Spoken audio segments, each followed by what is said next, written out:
तर यवतमाळ वाशीमधून राजश्री पाटलांचा विजय निश्चित आहे। मुख्यमंत्र्यांनी राजश्री पाटील यांच्या विजयाचा विश्वास व्यक्त केलाय।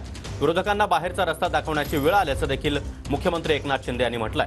राजश्री पाटील यांच्या प्रचारामध्ये मुख्यमंत्र्यांची विरोधकांवरही जोरदार टीका पाहायला मिळाली।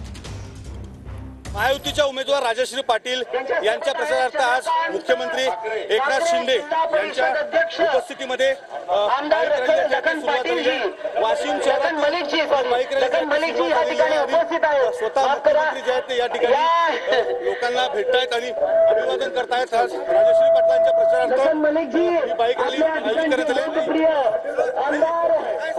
प्रचंड असा रॅलीमध्ये मतदार सहभागी झालेले आहेत आणि आपले यवतमाळ वाशिमच्या उमेदवार जे आहेत राजश्रीताई पाटील यांचा विजय पक्का आहे। रॅली भर उन्हामध्ये हजारोंच्या संख्येने मतदार बांधव भगिनी आज उन्हाची पर्वा न करता या ठिकाणी सामील झालेत। मी त्यांचं मनापासून स्वागत करतो। गेले 10 वर्षात केंद्रात केलेलं मोदीजींनी काम आणि गेल्या 2 वर्षात आपल्या महाराष्ट्र सरकारने केलेलं काम, या कामाची पोचपावती मतदार या निवडणुकीमध्ये देतील आणि राजश्रीताई पाटील यांचा प्रचंड मताधिक्याने विजय होईल। विरोधकांकडून मोठे आरोप केले जात आहेत, बाहेरचा उमेदवार म्हणून सांगितलं जात आहे। विरोधकांना बाहेरचा रस्ता दाखवला इथल्या जनतेने, विरोधकांना बाहेरचा रस्ता इथल्या जनतेने दाखवलेला आहे। राजश्रीताई पाटील इथली माहेर वाशिन आहे।